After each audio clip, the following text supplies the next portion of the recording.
সরকার কিচ্ছু করতে পারবে না। এই লামিসা হত্যার আমরা কি আজও দেখছি চোখে?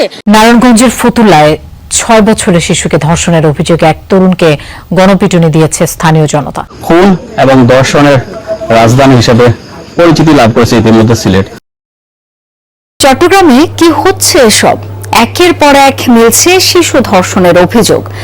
সবশেষ 2 বোনকে ধর্ষণ চেষ্টার অভিযোগে আটক হয়েছে মাদ্রাসার শিক্ষক। সিলেটে আয়নাঘর বানিয়ে নিজের পছন্দ মতো কিশোরীকে বাছাই করে নিয়ে এসে ধর্ষণ করলো দুজন ইয়াবা সেবী। বসতি না, এখানে গণবসতি না, ঘনবসতি পাকা। আমি যে বাচ্চার মা, আমার মেয়ে পোস্টমর্টম করাইছে, পরে 3 মাস পরে নাকি রিপোর্ট দিবে। এইটার জন্য আমি চট্টগ্রামের হাটহাজারীর গত মার্চ মাসে 11 বছর বয়সী এক শিশুরে ধর্ষণের ফলে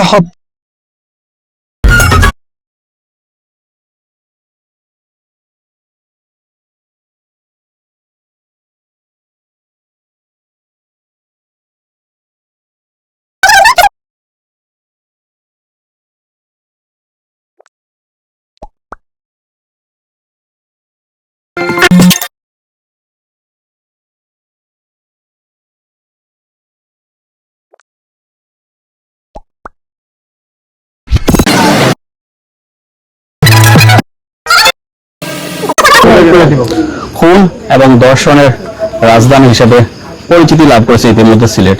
আজকে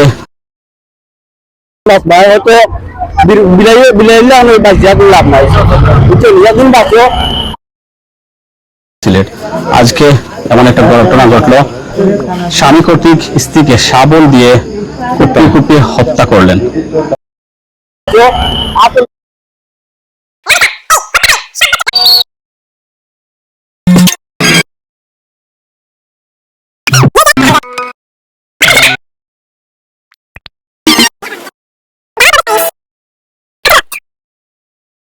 চট্টগ্রামে কি হচ্ছে এসব?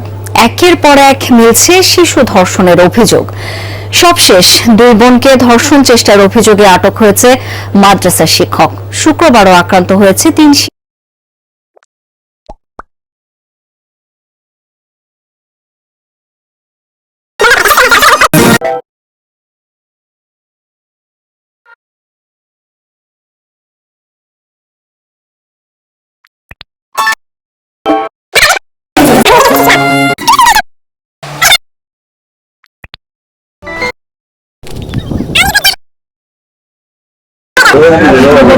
সিলেটে আয়নাঘর বানিয়ে নিজের পছন্দ মতো কিশোরীকে